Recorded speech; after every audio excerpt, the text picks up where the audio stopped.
Hello, everybody. This is Ahmed again. It's Saturday, March 9th. We'll continue with our podcast here, and we've been talking about this since the Israelis' savage attack on Gaza. Over 30,000 killed, mostly women and children, and Gaza practically destroyed. All the infrastructure, healthcare, utility, any sign that give uh, the Palestinians a chance to live and survive, starving them, people dying out of hunger, out of lack of medications, thousands of Palestinian women pregnant, not getting uh, uh, proper medical care. People are born, incubators are destroyed, left. Babies are dying inside the hospital. Lack of incubator, lack of if there is still hospitals. The Zionist madness,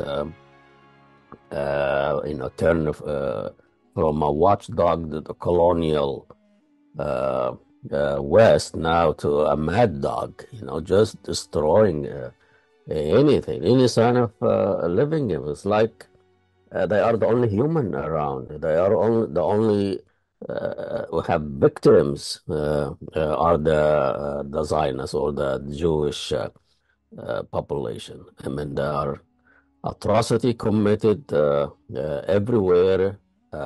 Millions of people died before the Holocaust in Africa and India and Asia, and American here, and native slavery. How do you kind of frame all the savage attack on a small enclave city of Gaza? How do you convince and how you uh, rationalize the killing, the genocide, the extermination of the native uh, uh, to the world?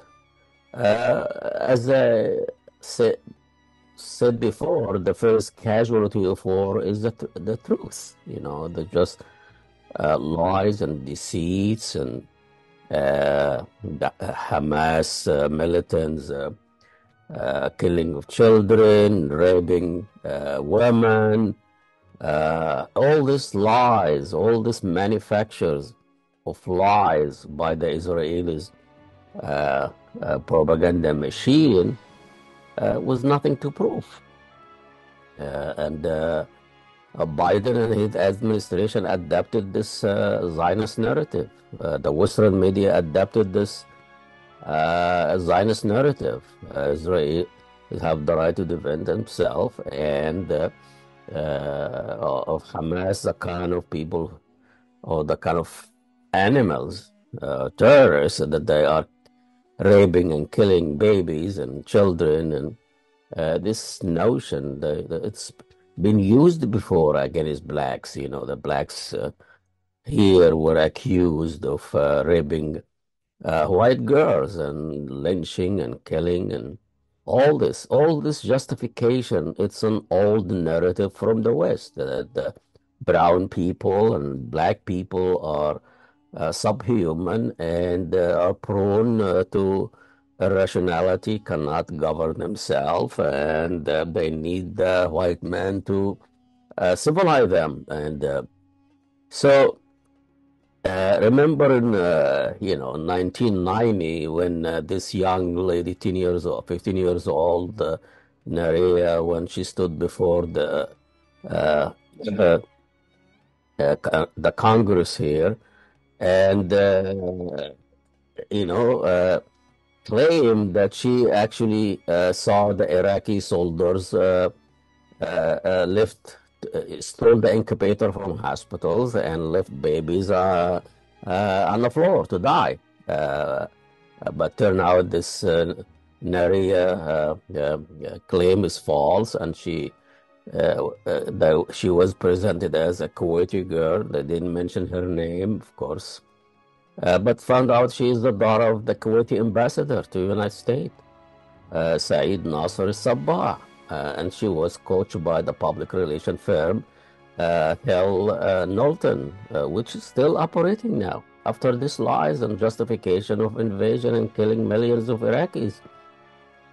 So this idea that Arab and Muslim and brown people are animal, they kill people, they rape women, it's an old lies that the West been using for hundreds of years to justify that atrocity committed in Africa and Asia and India, even in Northern Ireland. Um, so now, uh, over 5 months now of destruction, and nobody is asking the Israel to stop the genocide. Nobody is telling the Israelis this is way, way over the line. Humanitarian aid's been stopped and cleaned and gone through Rafah, and Egyptian government co-conspirator with the Israelis to deny needed medication and food to people of Gaza. Everything has to go through Israelis' security. Why is the Israeli security doing on the border of Rafah between Egypt and Palestine? Why the Sisi allowing the Israeli security to control this border? Is beyond me. And then comes Biden dropping meals and food and try to create a port to deliver assistance in Gaza. It's a bizarre stuff. It is all propaganda machine to justify what the Israelis doing, to justify the slaughtering, to justify what's gonna happen next. Preparing for the Palestinian to leave Gaza, force them out in Sinai or Rafah on the Egyptian side. And there've been satellites showing the Egyptians are building this huge camp full of tents ready to this exodus from Rafah. Some reports saying that building that port in Gaza, the seaport there, it's a way of taking Palestinian to island there in Cyprus, or and you all know once a Palestinian leave Gaza or leave Palestine, he never be allowed to come back. Millions of people now, refugees all over the world, and they cannot come back. The right of return has been denied to the people who even were born there or their family been there for hundreds of years. But any Jew from anywhere decided to just go to Palestine, he gets thousands of dollars citizenship and become an Israeli right away. So it is a propaganda machine. It is lies that propagated by the Israeli Zionist state and been adapted by Western media and American politicians and the genocidal Joe that he's going around trying to have it both ways, dropping food and also uh, sending thousands of ammunition for the Israelis to continue the slaughter. And it is a tragic human tragedy that created by occupation, created by more than 70 years of apartheid system that discriminate against the native Palestinian under occupation, under military law. There is no due process in the they can decide anything. They can prison anybody. They can destroy people's houses with the sheer fact that one son, one brother commit any act. They go and destroy their homes and then turn them in internal refugees. So it is a conspiracy from the beginning. The Jewish ISIS since 48.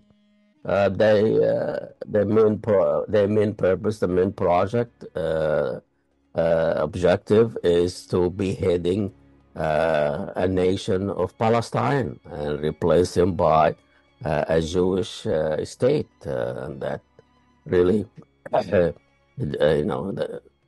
sell it out. The Zionism selling it to the West, but that this is Israel, Jewish, but democratic. It is democratic for the Jew and Jewish for the Palestinians. It's just a lie after a lie, and it's not going to stand. People who resist will be willing to do what it takes to really to defend themselves, to defend their history. And, Hamas might be defeated military, they might be kind of clipped, and their power might be the window. But the last 4 or 5 months of resisting the most powerful military machine supported by the West, all the latest technology, political cover, and also by militia, Western militia. Americans just volunteer to go and fight there. But if you say free Palestine or you ceasefire, you're accused of being a terrorist. And here is American citizen and British citizen and German citizen, Australian citizen going to volunteer and kill the Palestinians. And it is okay. So this war is not really a war. This slaughtering of the Palestinians in the last 5 months, it really turned the Palestinian question to become an Arab question, an Islamic question, and given that dimension that now instead of fighting a few hundreds militants or fighters, now the sentiment is coming from all over the Arab world, all over the Muslim world, and I know that the leaders of the Arab world are sell out and terrified, and they'll do what it takes to preserve their regimes, preserve their privilege, and they would love to see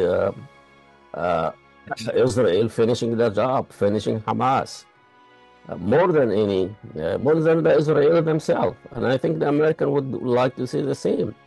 The Israelis are trapped there, hundreds of Israelis, soldiers dead, sick, tired, left, dilemma and crisis. It's like in Ukraine. Ukraine would much rather to just negotiate with Putin and the Russian and finish that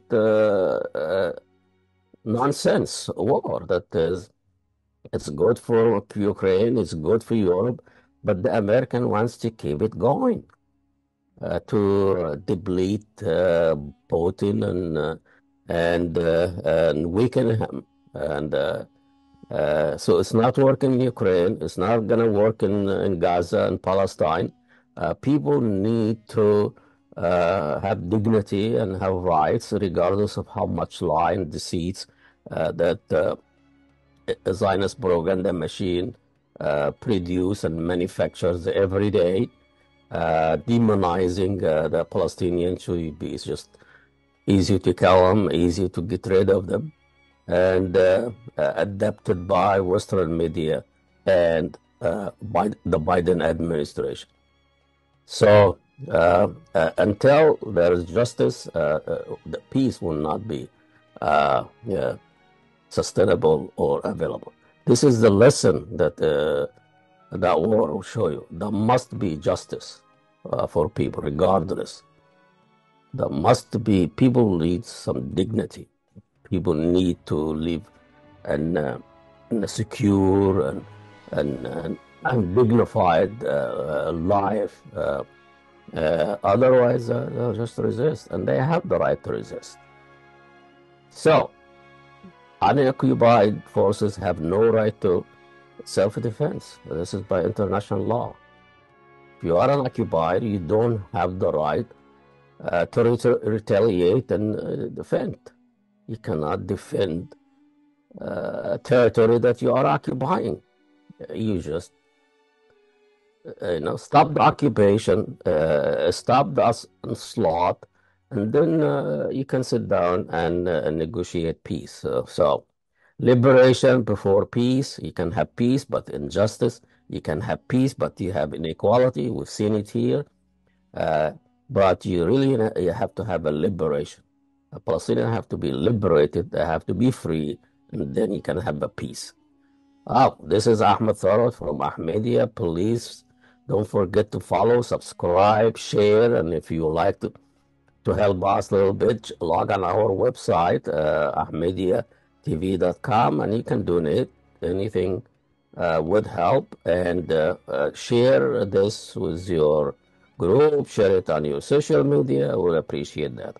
We'll see you next podcast.